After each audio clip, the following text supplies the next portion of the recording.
¿cómo estás? Gracias por escuchar. ¿Qué tal, Fernanda? Mi nombre es Fernanda Familiar.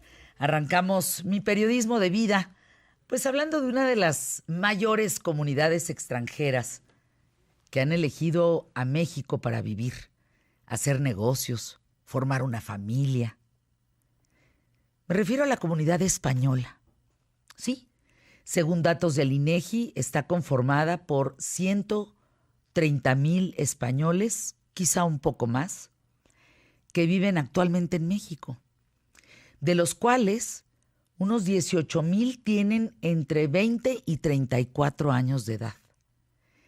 Esta presencia se remonta a siglos de antigüedad, no solo viviendo en nuestro país, sino también pues contribuyendo como parte de la sociedad mexicana. Como prueba, les quiero decir que hay 46 asociaciones españolas en todo México. De estas 7 son de la beneficencia, que comprende hospitales privados, asilos de ancianos para españoles residentes, por ejemplo. En la Ciudad de México nada más tenemos 16 centros españoles, de los 36 existentes en toda la República Mexicana, además de 3 cámaras de comercio. Todos estos centros de asociaciones, pues reúnen a miles de socios, no necesariamente españoles, pero comparten un sentimiento de pertenencia o identidad con España. Bueno, el Centro Asturiano de México. ¿Saben cuántos socios tiene el Centro Asturiano de México? 30,000. En el caso de la Sociedad de Beneficencia Española, pues nace con el nombre de institución benéfica en 1842, fundada por Francisco Prieto y bueno, él fue el primer cónsul general de España en México, con el fin de aglutinar, apoyar, socorrer a los españoles verdaderamente necesitados. Después, alquila una sala con 6 camas en el Hospital Juárez, a la que bautiza Sala Española, y a partir de ese momento inicia la búsqueda pues, de un mejor espacio para atender la creciente demanda de la comunidad española. Hasta el 12 de octubre de 1924, cuando se coloca la primera piedra del nuevo sanatorio español, que finalmente se inaugura 8 años después. Y fíjense, el Hospital Español actualmente, además de ser uno de los hospitales más reconocidos de México, tiene 8 residencias para ancianos jubilados, cuya población está conformada por un 85% de mexicanos, esposas e hijos de españoles. Otros centros nacieron por la voluntad de pequeños grupos con el fin de tener un lugar de reunión para las familias en donde convivir, apoyarse y preservar las tradiciones de su país. Bueno, el Club España, el Real Club España, por ejemplo, creado en 1912 y bueno, es un lugar donde aglutina, fundado por españoles, pero donde ha aglutinado a mexicanos con ascendencia española que viven de verdad momentos de unión, de entretenimiento, deportivos, tertulias, bien bonitas en una gran comunidad española, cobijando a muchos mexicanos. Fíjense, el Centro Asturiano, fundado en 1918, pues empezaron como equipos de fútbol, que incluso jugaron muchos de ellos en la Liga Mexicana, obteniendo importantes triunfos deportivos. Ahora, el Centro Gallego data de 1911. El Orfeón Catalán surgieron por cuestiones musicales. Sus fundadores decidieron crear un grupo musical pues para poder representar a la comunidad española en México. El Ateneo Español, fundado en 1949, que se originó, acuérdense, por la situación política del momento, de aquel instante, ¿no? Siendo un centro de asilo del exilio español republicano que tuvo entre sus miembros a grandes figuras de la cultura española y mexicana. Bueno, hoy el Ateneo Español, no sé si ustedes sepan, pero cuenta con una de las bibliotecas más importantes del mundo sobre el exilio español. Centros de reciente creación, bueno, pues la Casa de Madrid en México, fundada en el año 2008, como un espacio para los madrileños que viven en nuestro país, como un encuentro, pues, que un espacio de encuentro con un enfoque moderno, práctico, pues que incluye un programa de asesoramiento de integración social y laboral. Y fíjense, a raíz de la crisis en España, muchísimos jóvenes migraron a México. Por un lado, profesionales muy calificados que llegan por empresas multinacionales, ocupan puestos directivos, pero también muchos que perdieron su trabajo en España y vinieron en busca de oportunidades. O aquella pareja con un amor eterno que lograron huir de España en la época de Franco, en la Guerra Civil también, logran llegar a México y aquí han construido su vida. De aquí han simbrado la unión, la solidaridad. Aquí han hecho su árbol genealógico. Muchos de ellos no saben para atrás en su vida qué hubo, porque quizá muchos de ellos están muertos, sus antepasados, pero aquí construyeron un país, una vida, una familia, en fin. Es increíble. Hay un gran número de jóvenes españoles emprendedores que están invirtiendo en su propio negocio en tierras mexicanas. El 60% de estos nuevos empresarios ya conocía a México por viajes turísticos, por becas de estudio, prácticas profesionales. Y bueno, hay una diferencia entre los migrantes que les digo que llegaron en los siglos pasados a los que actualmente conforman esta comunidad española en México, porque hoy pues ya tienen una red de amigos, contactos, centros sociales.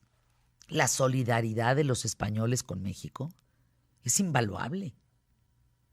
Incluso muchos de los lugares de reunión de estos centros también pues son muchos muy prácticos, virtuales, redes sociales, Facebook. El caso es que los españoles en México han creado una comunidad muy importante.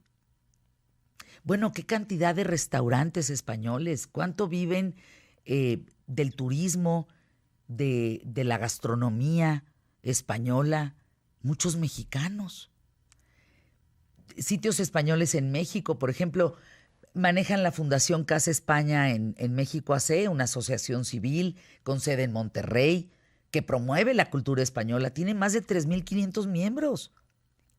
La lista es inmensa. Todos los sitios españoles en México y mexicanos en nuestro corazón, amigos españoles, mexiñoles, no sé si ustedes sabían de este término, mexiñoles en México, españoles viviendo en México, artistas españoles en nuestro país, arquitectos, ingenieros, médicos en México, redes científicos españoles. Bueno, hay una fundación muy importante de mamás españolas en México, entre muchos otros. Y todo el objetivo de estos sitios y asociación, no puedo decir esa palabra hoy. Asociaciones, qué barbaridad. Es conformar una red de amistad, de cooperación, de emprendimiento, no solo de españoles, también para mexicanos, dentro de estas nuevas comunidades que buscan eliminar las diferencias, la xenofobia, en fin. En este periodismo de vida yo te pregunto, ¿cuántos españoles conoces que viven en México? No se imaginan la cantidad. Bueno, creo que puedo conocer igual cantidad de mexicanos que de españoles. ¿En serio tanto así? Sí. Bueno, pues partiendo de la base del grupo donde trabajamos, todos tienen ascendencia española. Absolutamente todos. Imagínate. Por ejemplo, vienen a mi mente, el apellido es Piñeira. Pues, ¿cuántos vinieron?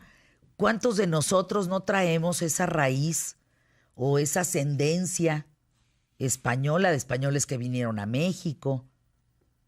Pues la verdad es que hay mucha gente alrededor.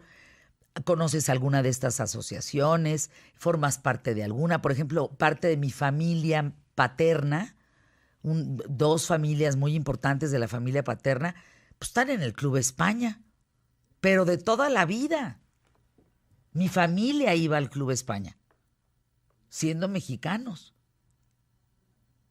No, hay que voltear a ver la cantidad de españoles en México que de veras parecen millones, son quizá un poco más de 130,000. Pero es como la comunidad judía, la comunidad libanesa. Yo creo que la comunidad española ha de ser la más grande en México, ¿no? Sí. O sea, sí, porque estás hablando que los judíos, ¿cuántos serán todos los judíos en México? Pues no rebasan los 40,000. Estos son 130 y tantos mil. Sí, yo creo que es la más grande. Y todo lo que han dado a este país, los trabajos, todo el apoyo que hemos tenido de esta comunidad, es una comunidad muy valiosa. Que fíjense, cuando salieron de su país, que lograron sobrevivir, llegaron a México y encontraron cobijo en México. Aquí simbraron, aquí empezaron a crecer. Es bien bonito, ¿eh? La comunidad española es bien bonito, todo lo que tenemos en común. Yo pienso en españoles, se juntaron españoles con judíos, con libaneses, para poder sacar este país adelante. Empresarios bien importantes, en todo, emprendedores valiosísimos. Así es. Hoy vamos a hablar de esto y más. De esto y más, de cómo nos ve, por supuesto, Europa, no solamente España, sino gran parte de Europa, cómo está viendo a México en este nuevo emprendimiento que tiene, sobre todo por las cuestiones políticos, sociales, de seguridad. Es muy interesante también la visión que tiene Europa hacia nosotros, ¿eh? Difícil. Pues vamos a hablar de eso. Estamos también con esta mención de gruporealturismo.com, porque empieza la gran venta real de todos los hoteles Quinta Real, Camino Real y Real Inn. Así es que encuentra esas super tarifas, entra a gruporealturismo.com y aprovecha estas super tarifas de la gran venta real. Arrancamos el programa. Y de derecho, quédense con nosotros. El Flaquiguapo y mucho más. Que nos escriban, @QTF. Siempre nos gusta mucho que nos escriban. Salúdenos, muy buen día. Pues estamos arrancando una semana juntos. Y tenemos viaje mañana y tenemos cosas muy interesantes a lo largo de la semana. Así que la invitación a que se queden por lo pronto hoy hasta la 1:00 p.m. Asociaciones. Asociaciones. Asociaciones. Pie derecho, empezamos. Quédate conmigo.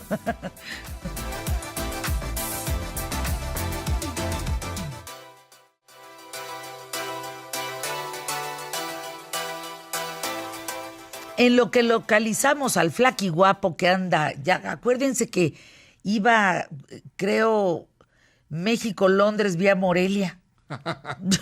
¿Quién sabe por dónde?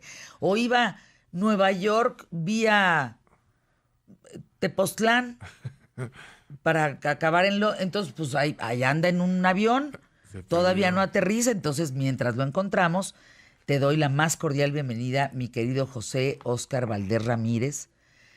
Óscar Valdés, doctor en Derecho Constitucional. Estuviste 15 días en España, sí, en una investigación muy importante, pero además dando una conferencia, una magna conferencia en la Complutense. Inmediatamente los españoles, enterándose que andabas por allá, te llevaron también a Salamanca. Sí. Un recibimiento como mereces, Óscar, porque lo que entiendo de este tiempo que tuve contacto contigo es que están muy preocupados por la situación que se está viviendo en México. Sí. La mayoría de los jóvenes que llegan a estudiar en la Complutense de Madrid, algunos son becados, otros son pues que van por medios propios a estudiar. Prácticamente es importantísimo porque un tema que acabas de comentar. Gran parte de la inversión extranjera en México es española. México tiene una inversión muy, muy importante española, pero demasiado importante. Yo creo que la inversión más, tenemos el 40% de capital español en México, para que te hagas una idea nada más.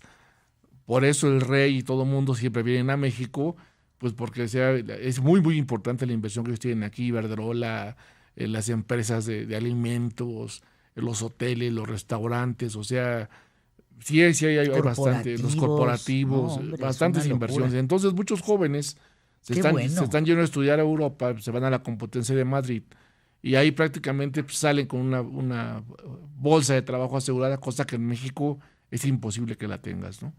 En México puedes estudiar en la mejor universidad y no te garantiza que tengas trabajo, ¿no? Ellos sí. Ellos tienen esa garantía. Entonces, por eso, pues es lo que distingue a las universidades, ¿no? Aquí ya había pasado mucho tiempo la conferencia, era hablar sobre las medidas del amparo, la Constitución, y lo más importante para ellos, el tema de la seguridad. Para ellos es muy importante porque muchos estudiantes que están allá me comentaron que fueron víctimas de extorsiones, de secuestros de familiares en México. ¿Aquí?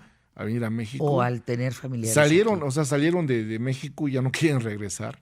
Pero mira, aquí sea como sea, no tenemos esos problemas tan graves. Aquí no hay tantos secuestros, no hay extorsiones en España, me dijeron. Y al final de cuentas estamos en una cosa europea, ¿no? O sea, es muy difícil aquí a una banda la desactivas porque todo mundo coopera para poderlos entregar, ¿no? Sientes la seguridad, puedes andar alajado por todos lados sin problemas, puedes andar en metro, en taxis, en servicio público, no vi ningún escándalo de robos de nada, o sea, no existe para ellos eso, y la seguridad pues es muy, muy importante. Entonces, muchos padres de familia que me tocó ver la temporada alta y asistieron a la conferencia me dijeron que estaban seguros porque sus hijos estaban seguros ahí. ¿Qué les dijiste en términos de seguridad cuando les hablas de robos, secuestros, extorsiones, en fin? Mira, ¿Qué explicación puedes dar frente a eso? Mira, el problema que tenemos es muy importante en el sentido de las constituciones. El problema es que para ellos en México no se castigan las conductas. Para ellos en México es la impunidad y el narcotráfico. Bueno, me preguntaban por el Chapo Guzmán. De veras, o sea, te pararon para preguntarte del Chapo Guzmán y que el Chapo Guzmán, si el Chapo es cierto que gobernaba México, o sea, y también vamos a darnos cuenta pues, de la información que se ha dado en narcotráfico. El mismo gobierno alienta que se hagan series de narcotráfico, todo el mundo ve series de narcotráfico. Ya nos están viendo como nos veía antes con el nopal atrasados, ¿no? En la época de Pedro Infante. Ya nos están viendo como el país violento del narcotráfico, que es el que impera y es el que manda, y ya nos ven prácticamente como el gobierno como el narcogobierno. Y a eso todas las series que siguen pasando en horarios estelares, las telenovelas de horarios estelares te hablan de ese tema. Qué vergüenza. El tema de hoy es el narcotráfico. Entonces, para ellos, las series que pasan y que las series que nos ven es el narcotráfico. Entonces, para ellos lo más común es el narcotráfico poderoso que compra el político y que lo manda. Y así es como nos están viendo ya en todo el mundo. Entonces, obviamente me preguntaban si, por ejemplo, este caso de Altos Hornos de México, porque se dio cuando yo estaba ahí en España, en Palma de Mallorca, que se tuvo Ansira, de las cuentas y que tuvo Ansira y todo eso. Ellos me comentaron hasta dónde realmente iba a llegar el gobierno, porque cuando tienes una doble nacionalidad, como es la española, te permite que puedas tener un proceso de extradición apegado a la Constitución española. Y hay una cosa muy importante.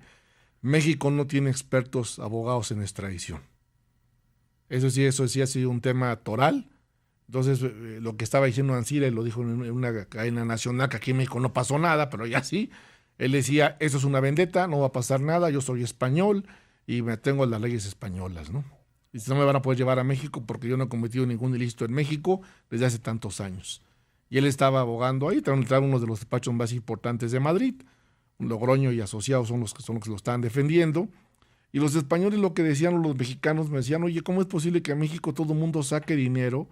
O aquí hemos visto, por ejemplo, vieron al hijo de Peña Nieto en el Mundial, en el partido de fútbol apenas reciente, y hay hijos de varios políticos también de ahí. Bueno, oye, ¿cómo es posible que vengan aquí, gasten dinero, se vayan a los hoteles más caros y nadie les diga nada? O sea, cuando eres empresario, bueno, se tiene que eres empresario, no tienes problema, pero cuando eres político, o sea, ¿por qué tienes que venir a gastar dinero aquí y a demostrarle a la gente de España? No, qué vergüenza. Que hagas eso. Ellos estaban muy sentidos en ese momento cuando comentaron de que desde hace muchos años se tiene la convicción de que en México no se castigan las conductas, que México es un país eminentemente corrupto, que México es un país de narcotraficantes. Así nos están viendo.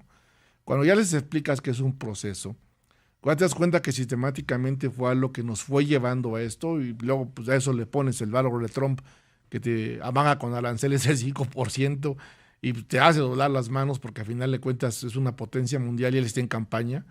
Aquí tenemos algo muy grave. Lo que está haciendo Trump es una reelección para Estados Unidos y está buscando votos. No se va a pelear con Putin porque el oso, aunque está chimuelo, está fuerte y los chinos lo van a deshacer. Pues entonces agarra a México, ¿no? De punching bag.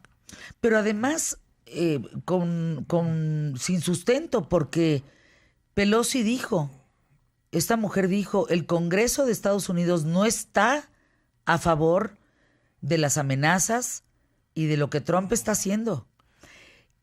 Básicamente lo hace quedar como si él es un hablador que anda amenazando a todo el mundo vía Twitter, y pues el que caiga, sí, que cae. Por tarugo. Mira, porque eso no lo avala el Congreso de Estados Unidos. Yo creo que la lección que nos están dando es muy interesante. ¿En qué sentido? Yo creo que México tiene que ser menos dependiente de Estados Unidos. Por ejemplo, acá se habla lo que se me hace loco con España. Si España le invierte a México tanta cantidad, ¿por qué no casarse bien con España? Tenemos el mismo idioma. O sea, no tienes problema. Si tú vas a España como mexicano, les vas a caer bien. Te van a preguntar mucho por Hugo Sánchez. O sea, hizo historia Hugo Sánchez ahí. Te van a preguntar por muchos jugadores españoles o muchos jugadores mexicanos que están jugando. Y al final de cuentas, si hay una inversión importante de España en México, yo creo que sería importante que eso se fuera incrementando. Al final de cuentas es la misma raíz, el mismo idioma. Y muchos mexicanos que se van a España también se van por el idioma y se van también por la ley, que si bien es cierto, no es muy parecida y están más avanzados, pues también el lenguaje es muy importante. A mí me decían que por qué España se vuelve paraíso para muchos políticos mexicanos, y yo les decía, si entender la ley en un país es difícil, entenderla en un país con otro lenguaje es mucho más difícil. Por lo menos en España te comunicas. Es tu mismo lenguaje, no tienes tanto problema, por eso se van. Oye, qué vergüenza, de verdad, lo digo como mexicana, qué pena que nos vean así. Ha sido a pulso, de verdad, ganarnos ese espacio, caray. La impunidad no puede ser, Oscar, no puede ser lo que está pasando. Mira, hasta dentro del crimen organizado había códigos. Había códigos de no meterte con niños, no meterte con mujeres. Es que había control, no había códigos, había un control del Estado. Pagabas un rescate y te entregaban a la persona con vida. Pues ve lo de Norberto, ve lo de Graciela, hay tantos nombres, balas perdidas. Nadie sabe nada. Nadie dice nada. Mira, entonces eso quiere decir que la autoridad está coludida con el crimen organizado, porque no tendría que haber... Yo siempre lo he sostenido. No puede haber crimen organizado si no hay una autoridad que esté del lado de ellos. Así de fácil. Yo recorrí el país buscando una fiscalía. Toda la gente me decía lo mismo. Ahí están los narcotraficantes. ¿Por qué no van por ellos? ¿Por qué están todos coludidos? Los procuradores locales, que son los responsables de delitos de homicidio, en su gran mayoría fueron nombrados por gobernadores y no hay ninguna autonomía en la aplicación de la ley. Entonces, ¿qué es lo que pasa? Pues esperas que te den línea para ver qué es lo que puedes hacer. Pero la gran mayoría de las bandas de secuestradores pues, están cuidadas con la autoridad. Ese es un problema gravísimo. En España, por ejemplo, cuando hablan ellos de cómo desmantelaron el crimen, pues hablaban de que a los que más investigaban es a los fiscales y a los policías.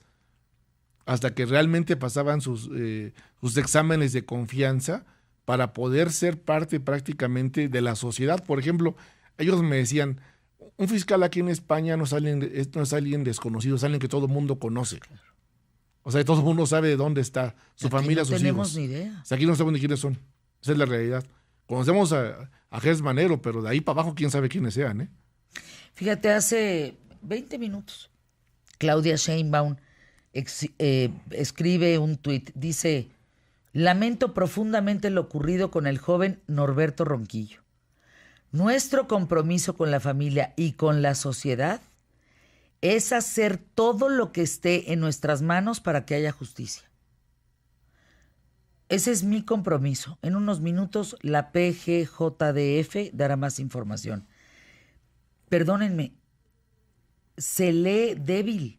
Es hacer todo lo que esté en nuestras manos. ¿Cómo? Ya está muerto el joven. O sea, la vida no se la vas a regresar. La vida no la vas a regresar. Para que haya todo lo que esté en nuestras manos, para que haya justicia. Perdóname, eso no es la justicia. No, yo creo que aquí lo que tenemos que pedir los ciudadanos, y ese es un tema que también pasó en las elecciones de España. Me tocó las elecciones donde el partido Podemos, que era el partido de Ciudadanos, perdió más de 1 millón de votos por algo muy simple, por no seguir las políticas de la sociedad. En las próximas elecciones el partido Podemos perdió más de 1 millón de votos, y eso los dejó casi fuera del Parlamento. Es algo muy delicado para ellos ahorita, porque no se explican como movimiento que puso contra las cosas al Partido Popular, de repente perdió tanta fuerza. ¿Y sabes por qué la perdieron? Por la falta de oficio político. ¿Por qué? Porque los políticos viejos lo que estaban diciendo era que estos jóvenes no iban a poder hacer un planteamiento real para las cosas, y así fue lo que pasó. La experiencia los llevó a perder votos. Y hoy lo que ellos están buscando prácticamente es un gobierno de coalición. Pero lo más importante para ellos primero es la seguridad. Ellos son muy claros. En España tienen algo muy claro. Primero, certeza jurídica. Sin certeza jurídica no tienes inversión. Pues es que... Eso es lo básico para ellos. Te hago una pregunta para irnos a una pausa. Óscar Valdés, de verdad, con una sencillez y una claridad. Te fuiste de México 15 días a un asunto de trabajo en España, a impartir una magna conferencia, a un tema importante, en fin, levantar datos, todo lo que tenías que hacer 15 días en España. Te fuiste tan solo 15 días. De hace 15, ¿qué día te fuiste?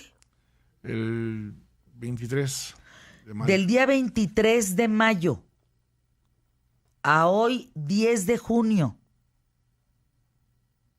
¿Ves algo distinto? ¿Lo ves peor?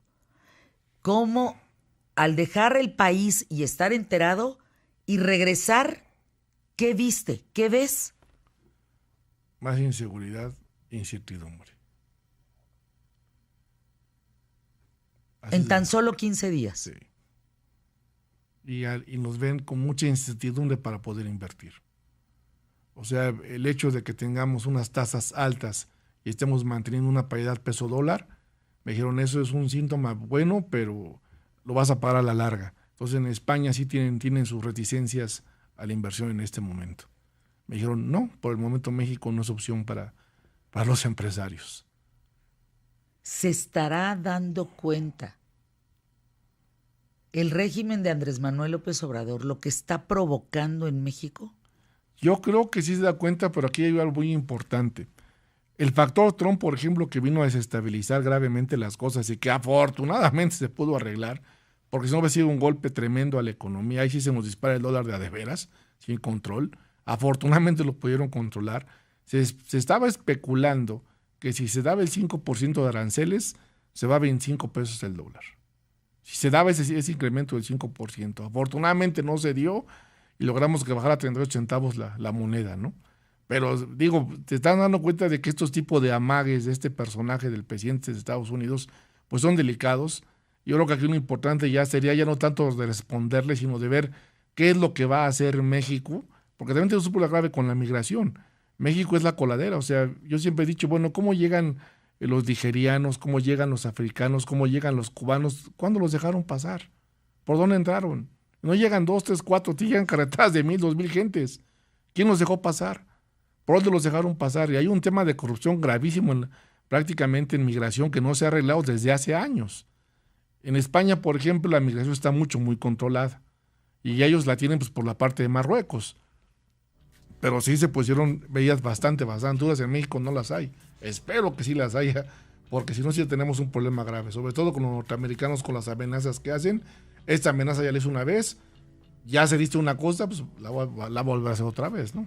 Si te agarran la medida, el que la hace uno la hace dos. Muchos aplaudieron el comportamiento y el seguimiento y no hay cosas de fondo mucho más rijosas, más importantes. Una de ellas, y regresando a esta pausa, la voy a preguntar aquí al presidente. Ya se lo pregunté. Ya me dijeron, vete a la mañanera. El señor presidente tiene que contestar las preguntas, punto. Y esta es una importante en relación a la Guardia Nacional y en relación a los migrantes. Con eso y más, aquí en ¿Qué tal, Fernanda? Regresamos. Todos somos QTF.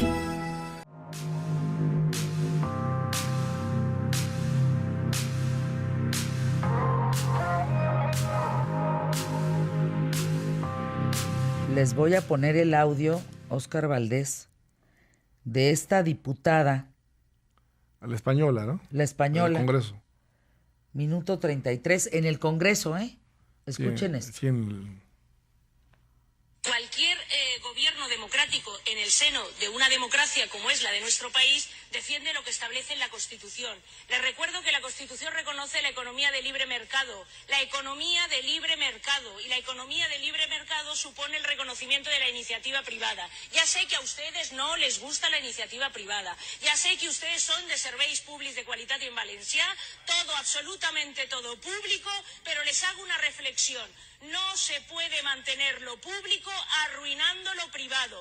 Y es el Estado, y es lo privado y la iniciativa privada la que genera empleo y riqueza para mantener el estado del bienestar. A ver si se enteran que en los años 80 y 90 cayó el muro de Berlín. Su modelo económico fue un desastre y un fracaso económica, cultural y socialmente. Mire usted, podemos ir a todas las manifestaciones que usted quiera. Podemos enarbolar todas las banderas, siempre nos ganarán ustedes, porque hay que reconocer que la izquierda, trabajar poco, pero movilizar es la primera que moviliza. Hay que reconocerlo, pero gestionar nada de nada. La historia de España y de Europa ahí están. Es que esto es un Estado de Derecho, señor Albiol. Es que usted cobra porque está en un Estado de Derecho. Si no le gusta, deje su escaño y a Cuba. Pero si está aquí, respeten los derechos. Respete el ordenamiento jurídico y utilice los instrumentos que el Estado del Derecho da. Por democracia uno llega al poder, por Estado de Derecho uno vive bien en un país. Sí.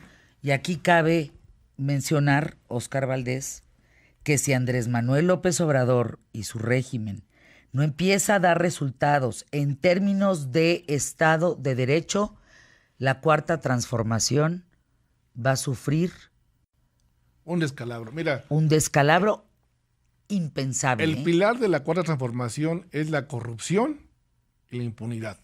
Y las dos pasan por la Fiscalía General de la República.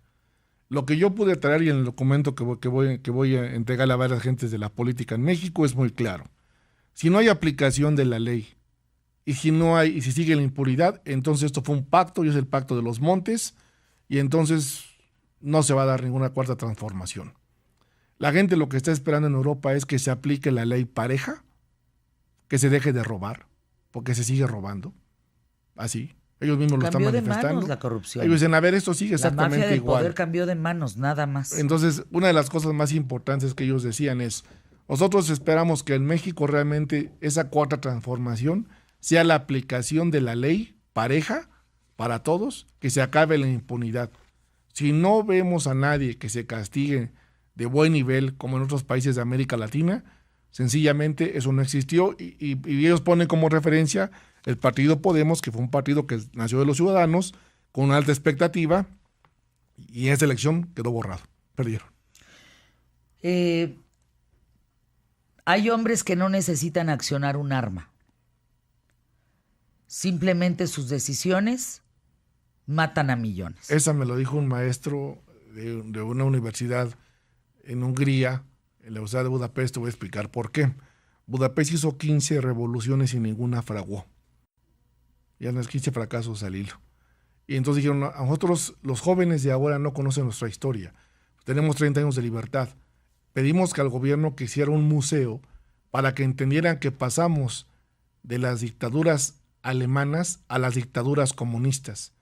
Y fíjate lo que me dijeron. ¿Y sabes qué fue lo más grave? Fue más grave el comunismo que el nazismo.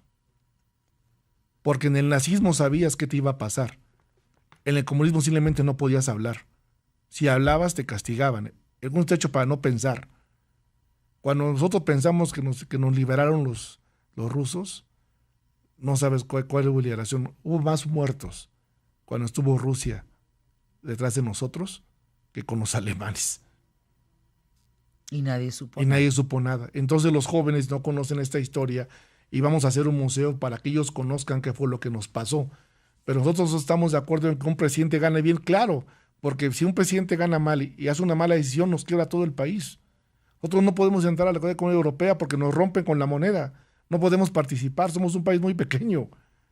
Y me dice, si jugamos ese juego, estamos muertos. La igualdad por obligación. Entonces nos dijeron, hoy por hoy estamos dependiendo, no es igual, ¿eh? Nos dijeron, estamos dependiendo de los rusos por algo muy chistoso. Dice, el oso está chimuelo, pero está fuerte. El oso es el que nos vende, los rusos son los que nos venden gas. Estados Unidos quiere que vayamos con los Estados Unidos, saquemos de cacahuates. Ni viven los americanos aquí, ni están aquí. Aquí tenemos a los rusos. Si se va a Rusia y Alemania, la inversión de Bulgaria depende de los alemanes, el 60%, y el 40% de los rusos. Así de fácil. No tenemos para dónde movernos. Y me dice, si las decisiones de un hombre son buenas o son malas, las pagamos todos los millones y ya no necesitamos otra vez que sea ni nazista, ni comunista, ni fascista. Necesitamos democracia. Y hoy tienen un problema ellos muy grave, pero muy grave en Bulgaria, que hace cuenta que estás viendo en México. El presidente le dieron todos los poderes para que sacara adelante las cosas y están arrepintiendo porque lo dejaron con un poder impresionante y hoy por hoy los cambios que está haciendo los está afectando bastante. Hombre. Y ya no tienen oposición tampoco. Entonces ellos están buscando otra vez volver a ser una oposición. Nosotros los cambios vividos en 6 meses han sido muy delicados para México. No tenemos contrapesos. Muy delicados. El problema que tenemos, ¿cuál es? El problema es que no tenemos un contrapeso real. Y los ciudadanos no están haciendo un contrapeso tampoco real. Los partidos políticos están desaparecidos, es la realidad, están muertos. Y después si te das cuenta que en lugar de que tomen decisiones acertadas, la riegan. Por ejemplo, no se trataba de menguarle un pacto al presidente por Trump. Se trataba de sacar adelante al país y aventar un discurso contra el país. Al no hacerlo, pues automáticamente te pone contra la patria. Y hay una cosa muy importante, no le vas a ganar un Andrés Manuel. Y eso la gente ya los políticos tienen que entenderlo. Es tan hábil que a las situaciones más difíciles le saca raja. Así de fácil. Lo tenías contra las cuerdas con Trump. Salen las cosas, hace una manifestación, se lleva a todos sus diputados, se lleva a toda la gente. Y todos los que no lo apoyaron, otra vez ves una división grande en el país. A mí lo que me preocupa es la división del país tan grande que tenemos, porque seguimos completamente divididos, esa es la realidad. No estamos unificados. Tenemos que unificarnos primero, ahora sí, para pedir seguridad, que eso es lo más importante. Es que ese es el problema. Los grandes movimientos sociales se gestaron por la impunidad. Si no hacemos algo, sí estamos muy, muy complicados. El reclamo de Europa para América Latina, en especial para México, es la inseguridad, la falta de certeza jurídica, la falta de contrapesos y el narcotráfico. Y en medio de todo eso, tú no puedes jugar a ser pobre. No. Porque ser pobre no es un juego. No. O sea, es muy complicado. O sea, a final de cuentas, la experiencia de Bulgaria, cuando ellos comentaron de los programas sociales que los llevaban a quebrar por regalar dinero, dijeron, no sabes el problema que nos metimos en el comunismo, cuando tenías que regalar dinero, y a final de cuentas fue muy complicado. Esto que estás viendo es una diputada de la Comunidad Económica Europea, cuando está hablando sobre los programas sociales que traían los opositores al partido del PSOE. Regalar dinero. Sí. Entonces decían ellos, esto no va a funcionar. ¿Por qué? No funcionó en Rusia. No, y se lo dice muy claramente. Sí, se lo dijo ahí. ¿Quiere usted vivir esa supuesta igualdad obligada? El problema que tenemos también... váyase a Cuba. El problema que tenemos también, te voy a comentar cuál es. Está muerto en el mundo el neoliberalismo. Lo terminaron. La figura jurídica del neoliberalismo se terminó, que era el libre mercado. Entonces ahora el mundo se está yendo otra vez para el populismo. Ese es el problema que tenemos ahora. Es una tendencia.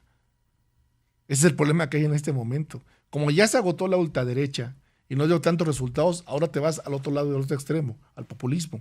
¿Qué país está funcionando, por ejemplo, que no tenga populismo, que no se manifieste o que su líder no sea populista? Híjole. ¿No hay ninguno? ¿Brasil? No. Digo, está ahorita Bolsonaro vino a las negras a ver qué es lo que puedo hacer, pero Trump es populista. El caso de Francia es completamente populista. El caso de España ahorita pues, son populistas. Por otro lado, Hay una tendencia mundial al populismo, esa es la realidad. ¿Cuántas empresas, valdría la pena, cuántas empresas están yendo a invertir a Brasil? Eso porque sí no tienen otra alternativa. Otra alternativa y van a levantar a Brasil. Lo que pasa es que los empresarios, lo que los gobiernos tienen que entender es que el empresario busca certeza jurídica. Pues claro. Si no hay certeza jurídica, no hay inversión segura.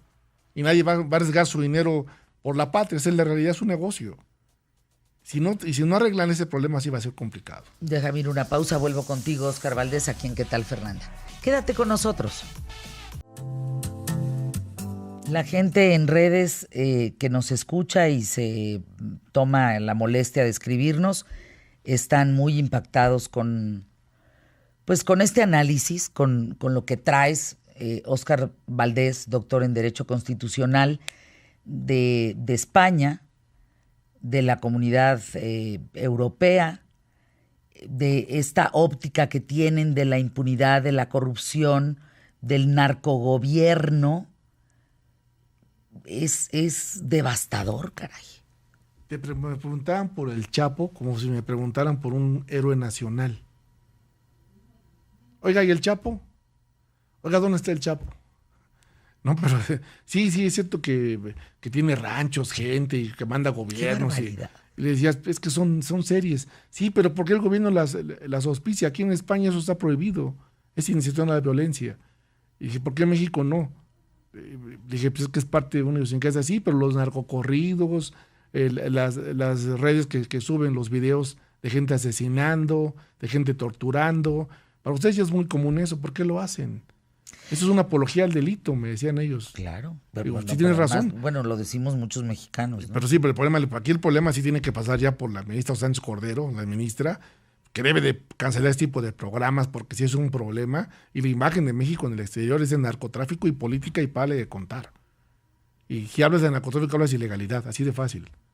Y a los narcos aquí en México los siguen viendo como unos héroes nacionales. No hay turismo, baja. No hay inversiones, bajan. Pues todo es negativo. ¿Por qué es el narcotráfico?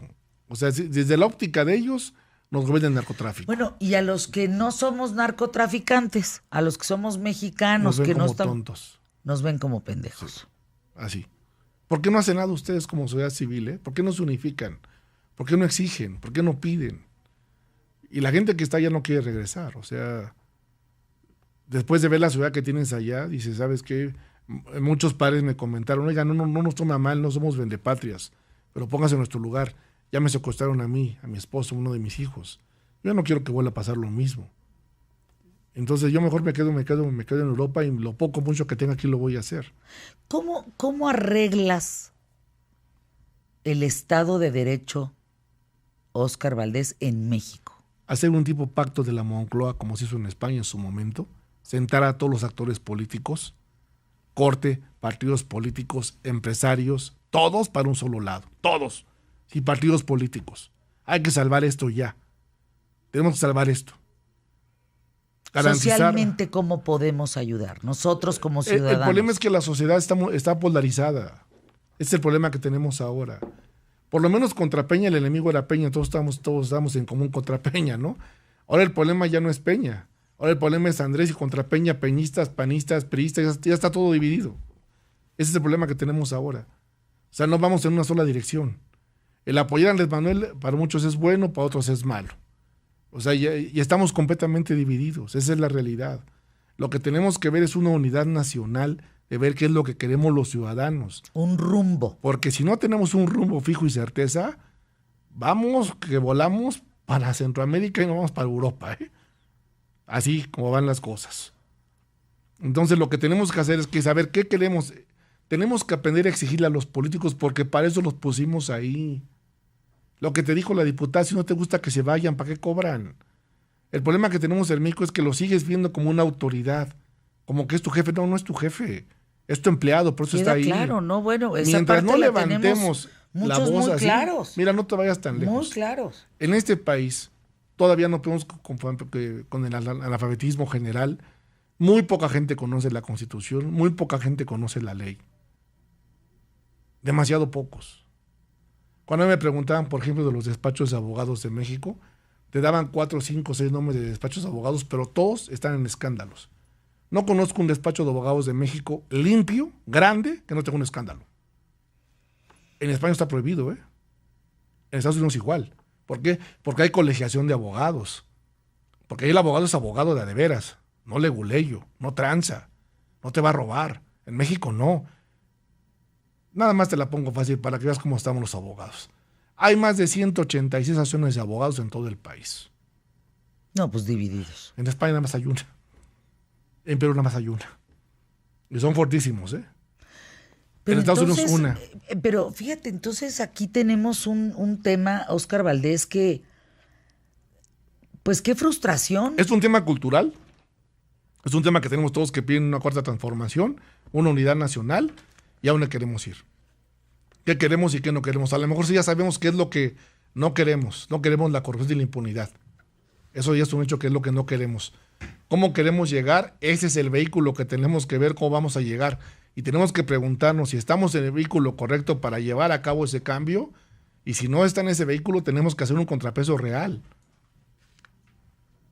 Porque si no, lo que estamos llevando es lo que me dijeron en Bulgaria. Se están llevando decisiones de un solo hombre. Y lo que ocasionó una crisis en Bulgaria fue una crisis de un solo hombre. Y ese ha sido un problema.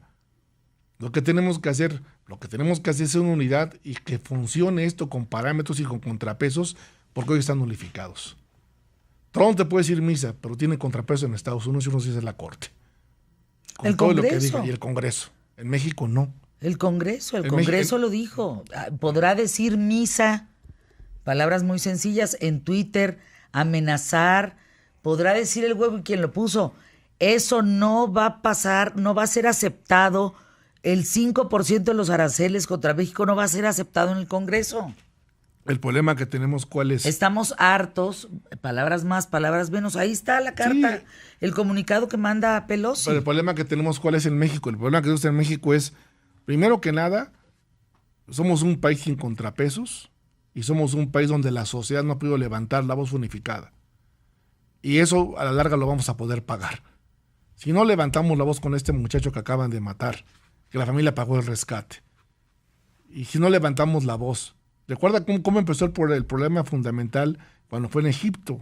Fue porque un joven se incineró que vendía fruta y ahí empezó un escándalo. Si dejamos pasar a este joven de esto y las muchachas, yo no sé qué va a seguir de este país. Si me la pregunta es fría, yo hablo con mis hijos seriamente y digo, ¿saben qué? Váyanse de México. Yo aquí me quedo, aquí me tengo que quedar. Pero no tenemos posibilidad. ¿A dónde? O sea, pero a ver. Que se vayan a estudiar. O sea, yo les decía. ¿Dónde los mandamos? ¿Cómo? No tenemos. Hay gente que tiene plan B, que tiene hasta ropa en otro lado. Estoy hablando de. Claro. O sea, hay gente que no tenemos para dónde. Lo que no tenemos que hacer, que tenemos que quedarnos aquí, tenemos que levantar la voz, por levantar la voz ya. De veras, si esto sigue pasando, si dejamos que sigan matando a nuestros jóvenes, así como pasó en Guadalajara, que mataron a 3 jóvenes, porque los casos más sonados te voy a decir cuáles son. Los de los jóvenes que desaparecen, eso pero Europa no lo entiende. No entiende por qué matar jóvenes que estudian. Por ejemplo, lo que pasó en Guadalajara, cuando los policías se entregan a 3 jóvenes que estaban haciendo un programa de video para su escuela y se los entregan al narco y los matan y los creman. O sea, eso para ellos es indignante. Y esas noticias son las que se ven afuera de México. Yo te pregunto algo muy simple. Si estás viendo videos de que están matando jóvenes, de que están cremando gente, están secuestrando, ¿tú quieres venir a invertir a México? No, bueno. Pues la vas a pensar 2 veces. ¿Cuántos nos levantamos con pavor todas las mañanas rogando a Dios Padre que regresemos todos con bien? Ese es el problema que tenemos. Entonces yo creo que mira, ustedes como comunicadores lo que tienen que hacer es algo muy importante. Yo creo que levantar la voz y unificarse, empezar a unificar los medios de comunicación, así de fácil, a levantar la voz, para que queremos un país y queremos ver a dónde nos están llevando y cómo nos van a llevar. Hoy por hoy, lamentablemente, pues nos están viendo como un país corrupto, como un país sin leyes, como un país de narcotraficantes, un país donde el crimen organizado manda, donde no hay ley. Así es como nos están viendo. Ya unos ven atrasados como el nopal por lo menos, ¿no? Pero nos ven peor. Cuando se vieran atrasados con el nopal y no, nos ven como dije ahora como pendejos, como, nos ¿no? ven como tontos, gobernados por quien sea y haciendo lo que sea. Y la imagen del Chapo, digo que es impresionante. No, bueno, a mí hoy que vi que van a echarle agua, van a hundir el nuevo aeropuerto, le van a echar agua, como para que vuelva el lago. Si agua no hay. Por eso. Y 14,000 millones. De veras que sentí un golpe en el estómago. No, pero a ver, ahí hay una cosa importante. Ahí hay una suspensión ya ganada, ¿eh? Hay una suspensión definitiva ganada por un grupo de empresarios. Que se ampararon. Que se ampararon. Para toda la gente que no queda en el amparo por el otro mundo, ¿por qué te amparas? Porque es la única vía que tenemos, no tenemos otra. No hay un medio de defensa en México contra actos del presidente de la República más que el amparo, punto. Así de fácil, ¿eh? ¿No hay qué? Hay un medio de defensa. El más único que el medio amparo. de defensa es el amparo. Contra actos del presidente de la República es el amparo. Se acabó el asunto. No hay más. Olvídate del contencioso y ese tipo. Es el amparo. Por eso tienen que hacer los amparos. ¿Qué fue lo que pasó? Entonces es mentira que le van a echar agua. No, a ver, ahorita no pueden hacer nada porque hay una suspensión definitiva donde, ojo a la suspensión que tienen, porque yo ya la está delicada, la suspensión no es tan sencilla, ¿eh? La suspensión te dice que mientras no tengas los permisos correspondientes avalados por las secretarías para poder llevar a cabo el Santa Lucía, no lo puedes hacer, ¿eh? Y mientras no compruebes, también es parte del amparo, que el aeropuerto sea de la Ciudad de México, hay corrupción y la tengas que dar refundada y motivada, no puedes cancelarlo. Eso está en la suspensión definitiva. No la han querido dar a conocer por muchas cosas, pero yo ya le vi la suspensión, yo la leí completa. Es un colegiado del Estado de México.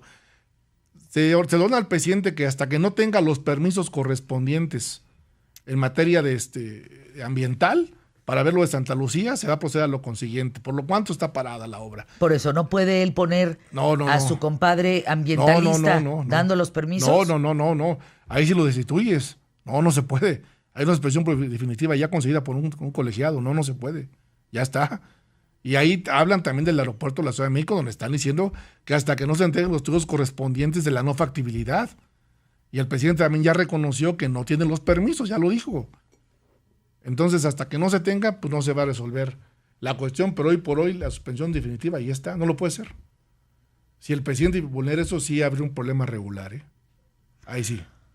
Yo nada más dejo algunas junto contigo, algunas cuestiones que reflexionar. Se llegó hasta donde estamos por la democracia. Se polariza un país por la libertad de expresión, a través de la libertad de expresión. ¿Qué no estas herramientas que son tan valiosas en el Estado de Derecho de una nación, por qué se les atropella? ¿Por qué se quiere atropellar la democracia? ¿Por qué se quiere acabar con la libertad de expresión? ¿Por qué se quiere dar giro de 180 grados a cosas tan valiosas en el crecimiento de una nación? Por algo están ahí. Claro. Llegaron por eso, por la democracia. Usan la libertad de expresión para manipular, para mentir, para polarizar, para insultar. Y entonces, mira, yo creo que algo importante es libertad de expresión. Claro. ¿A dónde quieren llegar? Mira, a mí me tocó ver la comparecencia de Ricardo Rocha. No comparece cuando fue y dijo al presidente que lo estaban tratando mal y le dijo, oiga, yo no estoy en esto, y empezó a dar los datos y dio los números y lo escucharon, y ahí te das cuenta que el presidente no tenía todas las canicas y que le habían mentido, porque es obvio que le mintieron. Aquí el problema que tenemos, ¿cuál es? Así como exigimos, Fernanda, cuando estaban los problemas con Peña Nieto y con Calderón y con Fox. Pues así lo hacemos ahora igual. No, ahora no exigimos nada. Esa es la realidad. No estamos, mira, lo de Puebla fue muy delicado. ¿En qué sentido? ¿Ya viste el nivel de votación que tuvo Puebla? No queda claro. No. O sea, hasta el mismo Porfirio Muñoz Ledo lo dijo. O sea, oigan, vamos para atrás. Esto es el voto del miedo, es el voto del viejo PRI. O sea, un demócrata, por ejemplo, no reconoce un grupo con el 20%. Necesitamos la segunda vuelta. Como en España, las segundas vueltas. Como en América Latina. Modificar la Constitución. El 50 más 1 se queda, pero el 20 no se puede quedar a gobernar un estado. No es posible. ¿Próximo lunes? Próximo lunes. Yo le hice una pregunta al presidente de México, Andrés Manuel López Obrador. ¿Su régimen ofrece dinero a migrantes en territorio nacional para reclutarlos en México como elementos de la Guardia Nacional? De ser así, ¿qué se les prometió a cambio? Es muy clara la pregunta, ¿eh? Y es la hora que no hay respuesta. Pues la nacionalidad, ¿no? Porque no puede ser miembro de la Guardia si no eres mexicano. Está en la Constitución. La nacionalidad, ajá. ¿Y esos cuántos votos representan? Pues... ¿A cambio de qué? Ahí estará complicado el tema. Ahí está, es una pregunta clara y contundente. Señor presidente, le pregunto, ¿su régimen ofrece dinero a migrantes que están en territorio nacional para reclutarlos aquí en nuestro país como elementos de la Guardia Nacional? De ser así, ¿qué se les prometió a cambio? Es muy clara la pregunta, muy clara. Vamos a ver qué te responde. Pausa, volvemos próximo lunes. Ya está. Aquí en ¿Qué tal, Fernanda? 11 de la mañana. Forma parte de ¿Qué tal, Fernanda? Deseaba profundamente, Andrés Oppenheimer, que llegara este momento contigo en los micrófonos de ¿Qué tal, Fernanda? Para escuchar tu análisis, tu opinión, el criterio que quieres manifestar en torno a Donald Trump y el acuerdo con México. Pero no te imaginas, se me quemaban las habas, como dicen. Te escuchamos, Andrés, bienvenido. Hola, Fernanda, ¿cómo estás? Sí, este fin de semana ha sido un fin de semana lleno de altibajos, esperanzas, decepciones, pero bueno, si tuviera que resumir en pocas palabras, Fernanda, cómo veo todo esto, te diría que la noticia de que Trump decidió suspender las tarifas que había amenazado de imponer a México a partir de hoy, por lo que veo, y estuve en México el viernes y sábado, y por lo que veo hoy, aquí viendo las cosas de Estados Unidos, todo esto ha dado lugar a celebraciones oficiales y de mucha gente en el sector privado en México, y también a debates sobre si esto fue una victoria o un alivio pasajero o una derrota para México. Para mí, Fernanda, esto es un alivio pasajero, porque no tengo la menor duda de que México le va a seguir pegando a México. Por lo pronto, por lo menos hasta las elecciones de noviembre del año que viene. Y creo que hay tres motivos por los que este acuerdo, que todavía, como tú lo mencionabas, no sabemos exactamente qué fue, tenemos líneas generales, pero no sabemos lo que se habló y no quedó en el papel. Pero hay tres motivos por los que creo que va a ser muy difícil que lo que hayan acordado pueda concretarse. En primer lugar, Fernanda, porque no hay forma en que México o Estados Unidos van a poder detener el aumento de los migrantes centroamericanos, porque depende de algo que está fuera del alcance de México y de Estados Unidos, por lo menos a corto plazo. Y me refiero a la violencia de las maras en Honduras, en Guatemala y en El Salvador. La mayoría de la gente que se está yendo, que está cruzando México y Estados Unidos, por lo que me cuentan mis colegas que están allí hablando con ellos, no tienen la menor idea de todo este lío entre México y Estados Unidos, de las amenazas de las tarifas. Lo único que dicen es que huyeron de sus casas porque les estaban extorsionando, estaban reclutando a sus hijos para las maras, para las pandillas, estaban siendo víctimas de asaltos, de asesinatos, y que simplemente no pueden quedarse allí. Entonces, como bien lo dice el gobierno de México, la solución a todo esto es tomar las medidas de desarrollo para disminuir la violencia en Centroamérica. Pero este acuerdo, que como sabemos incluye el enviar guardias nacionales, tropas a la frontera para detener esta migración, esto no lo van a poder detener. Y un plan de desarrollo plantea otras preguntas, Fernanda, porque en la parte del acuerdo que está resaltando el secretario de Relaciones Exteriores, Marcelo Ebrard, ese párrafo que dice que México y Estados Unidos se comprometen a trabajar por el desarrollo de Centroamérica, está muy bien. Ese tendría que ser lo más importante del acuerdo. Pero la realidad, Fernando, es otra. La realidad es que Estados Unidos le ha cortado los fondos.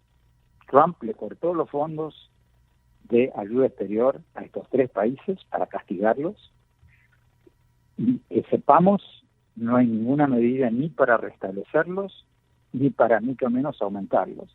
Y esa sería la única forma de detener este flujo. Entonces, yo creo que este acuerdo es un alivio pasajero, porque no va a lograr lo que ambas partes quieren, que es reducir el número de migrantes centroamericanos que están llegando a Estados Unidos. Segundo, Fernanda, Trump, y esto lo decía en mi columna del fin de semana, Trump necesita pegarle a México por motivos políticos internos. Necesita mantener energizada a su base para que salgan a votar en noviembre del año que viene para su reelección. Trump basó su campaña de elección en el tema de la migración, en el tema de que supuestamente estamos invadidos por inmigrantes indocumentados, cosa que, como hemos dicho 1000 veces, pero que sus seguidores no parecen querer escuchar, es mentira, porque según los datos del Pew Research Center, que es la organización más seria que sigue el dato de los migrantes, a pesar de el aumento de los migrantes centroamericanos en las últimas semanas, las cifras totales de inmigrantes indocumentados a Estados Unidos están muy por debajo de lo que era en el 2008. Pero eso no le importa a Trump, porque lo que él necesita, lo que él está buscando es ganar las elecciones del año que viene, evitar que le hagan un juicio político, evitar que lo manden a la cárcel si pierde las elecciones, etcétera, etcétera. Entonces, yo me temo de que va a seguir pegándole a México, no sé si con los aranceles, porque antes amenazó cerrar la frontera, ahora amenazó con los aranceles. Vaya a saber si persiste con los aranceles o saca un nuevo as de la manga, pero no tengo duda de que va a seguir tratando de pegarle a México por los próximos 14, 15 meses, lo que falte para las elecciones. Y finalmente, Fernanda, el tercer motivo por el que creo que México va a seguir siendo el chivo expiatorio de Trump, es que México se la está haciendo fácil por el creciente aislamiento internacional del nuevo gobierno de México. El presidente López Obrador se ufana de que México va a ser un país que va a retornar a su supuesta tradición de no intervención. Ya lo hemos hablado muchas veces. Es un argumento un poquito tramposo, porque el artículo 89 de la Constitución de México, así como dice que tiene que tener una política exterior de no intervención, también dice que tiene que proteger, defender y difundir los derechos humanos, cosa que equivale a un activismo en política exterior a favor de la democracia y los derechos humanos. Pero además de eso, México en los últimos meses se ha ido deslindando de foros importantísimos. Por ejemplo, en América Latina, el Grupo de Lima, el grupo de los 13 países que están involucrados en tratar de restaurar la democracia en Venezuela. Las principales democracias, las democracias más grandes de América Latina, Brasil, Colombia, Argentina, Chile, Perú, etcétera, todos están en el Grupo de Lima, y México también estaba.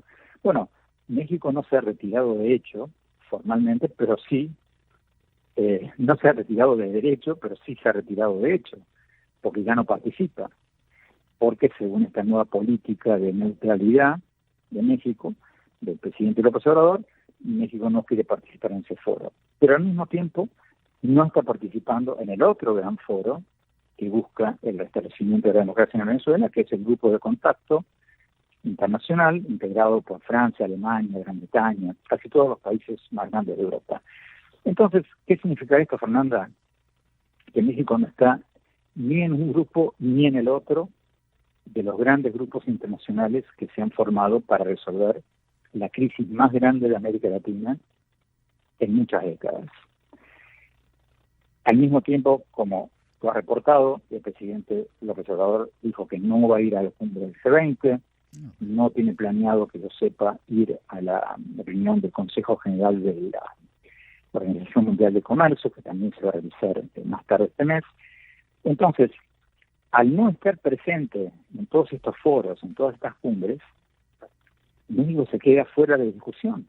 Y si se queda fuera de la discusión, si queda fuera del juego, no tiene el poder de hacer alianzas con otros países para contrarrestar estos embates de Trump.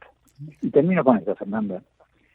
Este sería el momento ideal para que México esté más integrado a la diplomacia internacional que nunca, porque este es un tema en el que todos los grandes países del mundo estarían apoyando a México, porque todos están sufriendo las mismas amenazas o las mismas medidas de proteccionismo económico, de nacionalismo económico mal entendido de Trump. Si el presidente López Obrador fuera a la cumbre del G20 en Osaka más tarde este mes, ¿tú tienes alguna duda de que el presidente chino lo apoyaría? Por supuesto que lo apoyaría. Claro. Pero tienes alguna duda que los ingleses, los alemanes, o sea, los europeos que también están siendo objeto de amenazas de tarifa por parte de Trump, ¿lo apoyarían? Por supuesto que lo apoyarían. Entonces, es difícil de entender para un observador internacional, Fernanda, cómo en lugar de insertarse aún más en la comunidad diplomática internacional, el presidente López Obrador está aislándose del resto del mundo en un momento en que más necesitaría de la solidaridad y el apoyo internacional, porque no nos engañemos, esto va a volver por lo menos el próximo año hasta las elecciones del noviembre del año que viene. Es increíble. ¿Cómo lo ves? Pues terrible, mi querido Andrés, de verdad me urgía escuchar tu punto de vista, tu opinión en este sentido y amplía sin duda mi criterio y el de mucha gente que hoy nos escucha aquí en ¿Qué tal, Fernanda? Te mando un abrazo, mi querido Andrés, próximo lunes. Gracias, Fernanda, hasta siempre. Hasta siempre, hacemos una pausa, regresamos, quédate conmigo. Estamos juntos aquí, tú y yo somos comunidad. Está pensando en este chavo. Qué barbaridad, caray. ¿Qué tendremos que hacer tú y yo? Protegernos más, cuidarnos más, vigilarnos más los unos a los otros. Ayudarnos, no sé.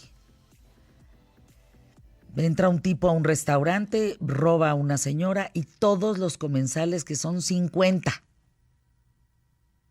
no hacen nada. ¿No necesitaríamos hacer entre todos? No sé. A veces es tanta la frustración que, caray, no sé, no salir solos, protegernos más, estar más unidos. Estamos muy dispersos, cada quien anda por su lado. Es mucho enojo, no sé, rehenes de la falta de Estado de Derecho. Y pues esto nos debe de doler a todos, esto nos debe de preocupar a todos,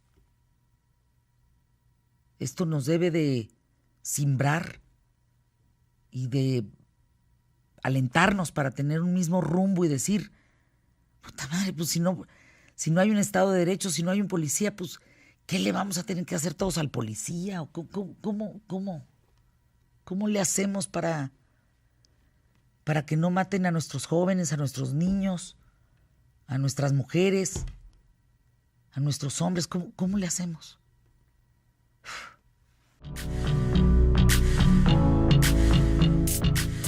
Said Badwan, ingeniero en mecatrónica por la UNAM, director general y cofundador de MediPrint, 3D Printing 101.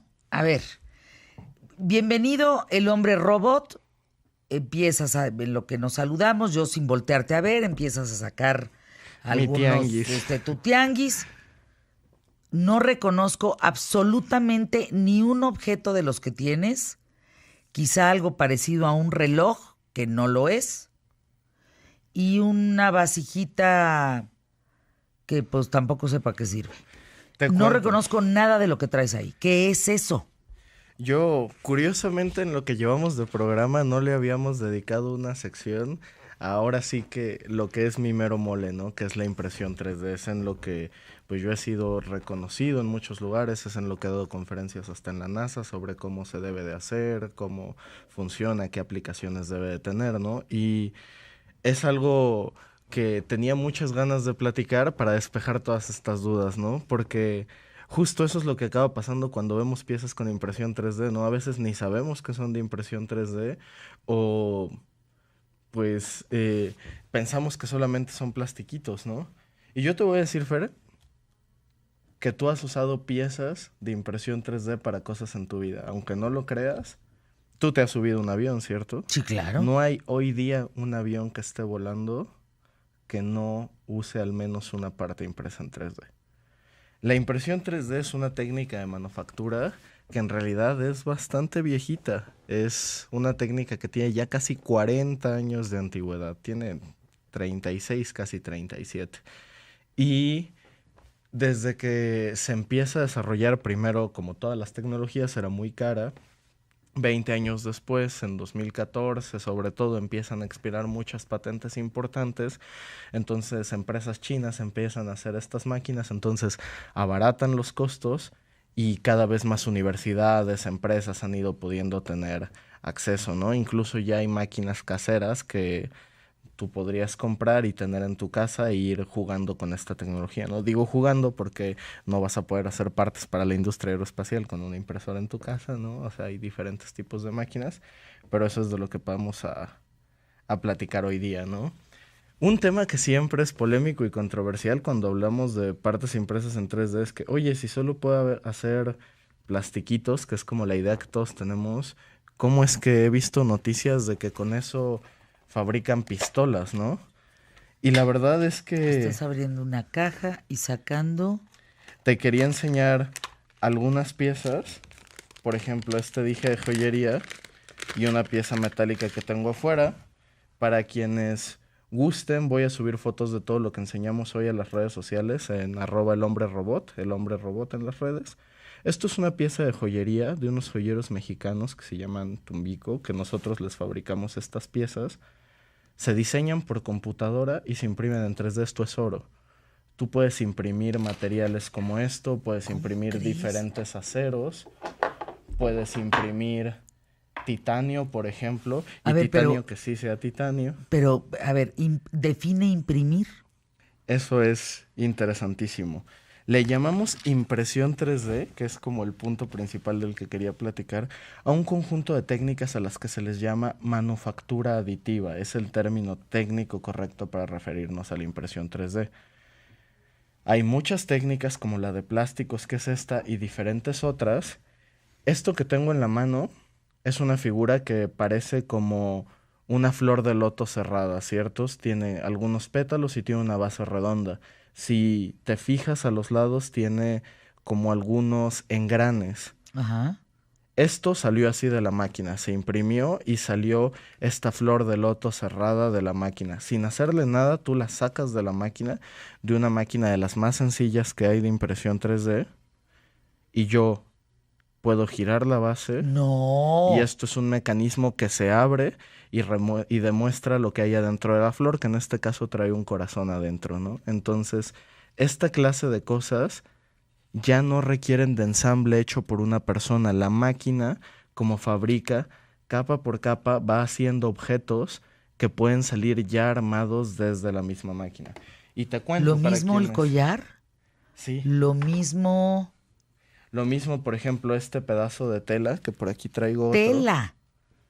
Que tú puedes hacer. Esta es bastante rígida o puedes mezclarla. ¿Cómo es posible? Mira la cara de Carlos Armando y la mía así con cara de... Con telas que podrías poner en alguna clase de vestido, objeto. Yo tengo una corbata impresa en 3D, un día me la traigo. ¿Cómo? ¿Pero y dónde compras ese aparato? ¿O cómo? El punto de las tecnologías 3D es que lo importante no es el aparato que fabrica, sino cómo diseñas el objeto en una computadora.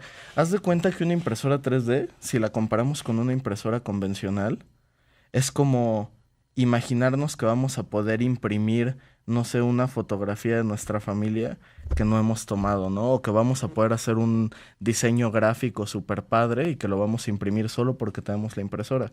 Y no, se necesita al diseñador gráfico que haga la imagen que vas a imprimir primero, no alguien que sepa usar, no sé, Photoshop. Pues es lo mismo con las impresoras 3D. Primero necesitarías a un diseñador, a un modelador 3D que sepa usar cómo hacer un diseño computarizado, pero es mucho más complejo que usar Photoshop, ¿no? Si eso es en 2 dimensiones, acá hacer un modelo es en 3, ¿no? Pero, a ver, o sea, estás diciendo, por lo que veo aquí frente a mí, que vas a poder imprimir algún día un corazón. ¿O vas a imprimir un día una pierna? Mira, no te he mostrado, pero esto que tengo aquí, tengo una cajita con unos pedazos que es un cubito, que es hueso, este material se llama hidroxiapatita, y una vértebra de columna vertebral. Esto es un material biocompatible. Me contabas antes de empezar el programa de un pobre chico que tuvo cáncer, que le quitaron un pedazo de hueso de la pierna y que le pusieron un implante que debería de ser de titanio, que él se infectó y que lo tuvieron que amputar, ¿no? Y ya estamos viendo si le podemos hacer una prótesis. ¿Qué pasa? ¿Por qué se infecta? Porque lo que le pusieron no era realmente titanio. El titanio es un material que es lo que se denomina un material inerte. Es un material que no reacciona con nada dentro de nuestro cuerpo, entonces por eso nuestro cuerpo no lo ataca. Lo que se le infectó es lo que se llama un insulto al sistema inmunitario. Es un término muy chistoso, pero así es el término médico. Insulto se llama. Si hablas de insulto, te refieres al sistema inmunitario en terminología médica, que significa que tu cuerpo dice, eso no es mío, eso no tiene por qué estar aquí, no sé qué sea y lo voy a atacar. Entonces, por ejemplo, cuando te ponen un trasplante y tu cuerpo se da cuenta de que ese órgano no es compatible contigo y dice, eso no es mío, lo ataca. Entonces ese es el problema con las donaciones de órganos. ¿Qué se está intentando hacer desde la impresión 3D? Tú fabricas lo que se le llama un andamio, que es material como este. Puedes tocarlo. De esto están hechos tus huesos en un 60-70%. Esa porosidad, eso que tiene adentro, esa estructura, hace que cuando la sangre fluye por tu cuerpo... ¿qué es esto? Se diferencien las células de célula roja a célula ósea a través de un proceso que se llama osteogénesis.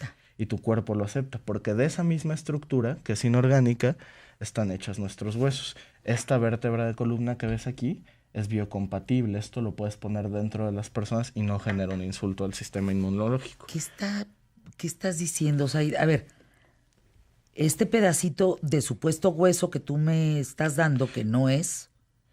Es que sí es hueso, es una parte del hueso y cuando se pone dentro de la persona, tu cuerpo termina de convertirlo en hueso. Ese es poroso. En realidad, las personas que tienen osteoporosis es justamente porque sus huesos ahora son más hidroxiapatita y se ve como eso. Es maravilloso. Todo eso se puede hacer. No te lo había enseñado. ¿Tú inventaste esto? Esto es un material flexible. Bueno, sería creo que muy egocéntrico decir que yo lo inventé porque en realidad eso es algo que inventaron... pues muchos años de evolución, ¿no? Así es como están hechos nuestros cuerpos. Solo es un material inorgánico y se obtiene de eso. La materia prima es que se toman, por ejemplo, huesos de res, se purifican, se extrae la hidroxiapatita y se une a través de procesos aditivos de impresión 3D. Hay cosas, por ejemplo, este es un instrumento musical prehispánico de plástico, está fabricado en impresión 3D y tú puedes...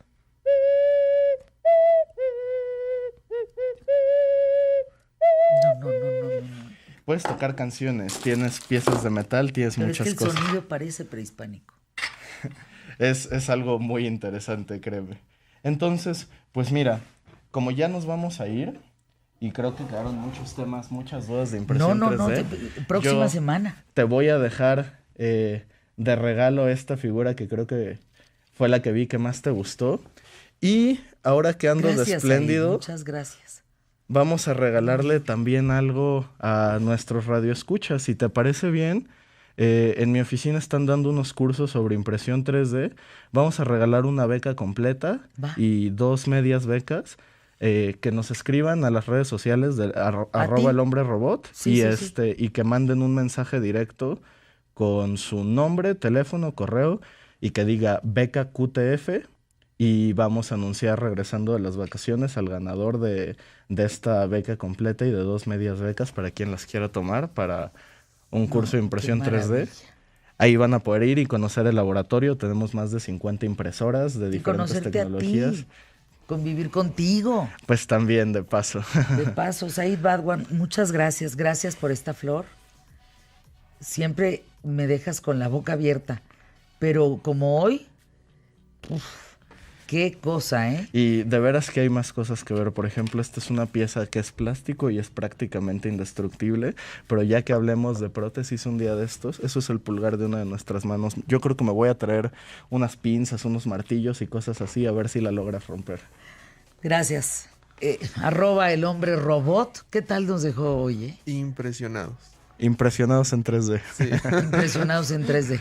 Gracias, Said Badwan. Gracias por estar con nosotros. @elhombre-robot. Aquí en ¿Qué tal, Fernanda? Regresamos.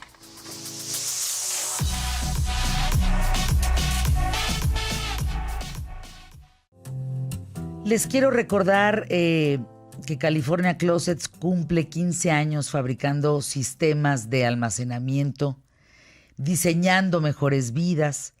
Tienen descuentos especiales para regalarle a papá, no sé, esa cava para guardar sus vinos, o una oficina en casa donde pueda trabajar más cómodo, tener un buen espacio. Tienen un buen descuento durante junio, que es el mes del aniversario y el mes de papá.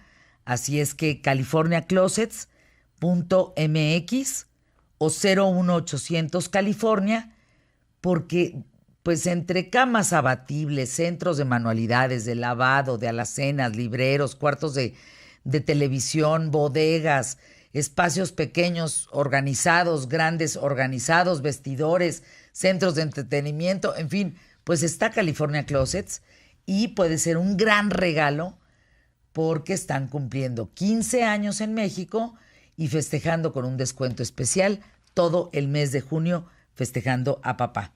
Nuestro mexicano rifado, Mauricio Torrescano, qué gusto saludarte, artista plástico, mejor conocido por su obra en plastilina. Ese cuadro que tengo frente a mí es pura plastilina. Así es, Fernanda, ¿qué tal? ¿Cómo es tu técnica? Felicidades, qué belleza.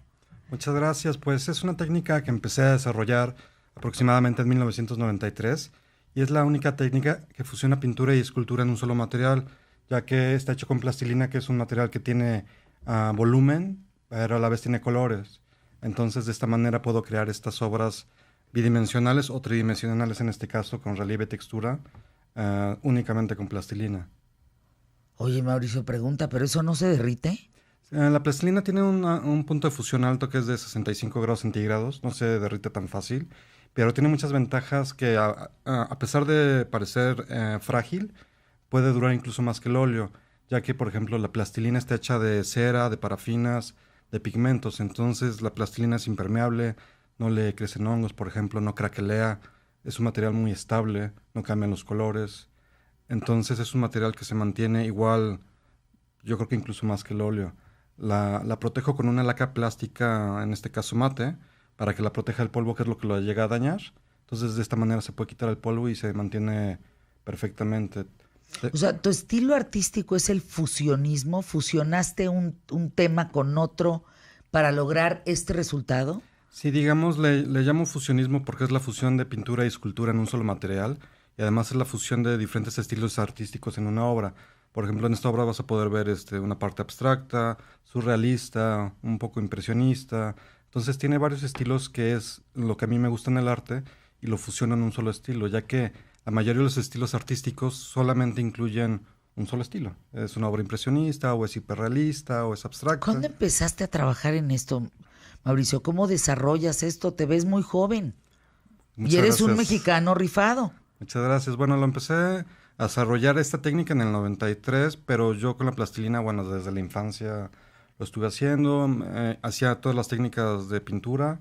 Entonces llega un momento en la vida de artista que tienes que definir si vas a ser pintor o escultor, porque cada una tiene sus limitantes. Pero a mí me gustaban ambas cosas, me encantaba la escultura, me gustaba la pintura y no quería solo hacer una cosa. Entonces de repente se me ocurrió que podía pintar con la plastilina. Tienes varios reconocimientos, ¿verdad? Nacionales, internacionales. ¿Qué es lo más bello que te han dicho de tu país, de tu técnica? ¿Cuál ha sido el gran piropo para Mauricio Torrescano? Bueno, la verdad es que he estado lleno de orgullo a través de mi trayectoria que he podido exponer. Expuse, por ejemplo, en el Senado de la República y ver el que la gente se sorprende con lo que es la técnica, muchas veces no se dan cuenta, no entienden la gente lo que es la técnica cuando ven los cuadros y no se las explico. Piensan que son otros materiales, que es algún material rígido pintado, que tiene pintura, por ejemplo, ¿no? Entonces es una técnica difícil de entender si no lo ves físicamente y te lo explico, ¿no? Entonces ver esa sorpresa es algo muy, muy agradable y he estado muy, muy feliz de escuchar este tipo de comentarios al respecto.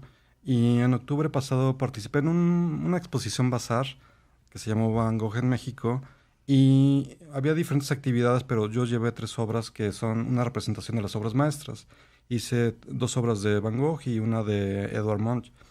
Y la gente asistieron alrededor de 17,000 personas y estuvieron muy contentos y muy sorprendidos con la técnica y me llenó eso de emoción y orgullo ver este tipo de cosas. Mauricio Torrescano, así te buscamos, ¿verdad? Para ver tu trabajo. Así es, en mis redes sociales estoy como Mauricio Torrescano y mi página de internet es torrescano.com.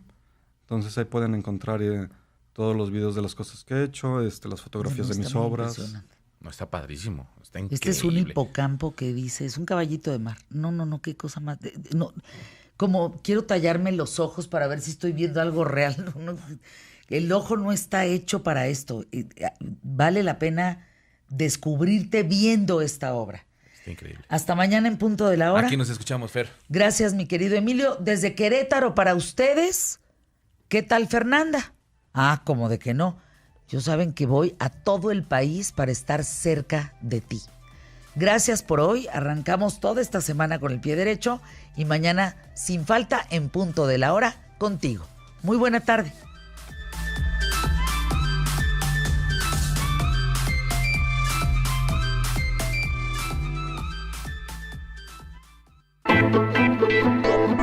Fernanda Comunicaciones produce QTF. ¿Qué tal, Fernanda? Para Imagen Radio.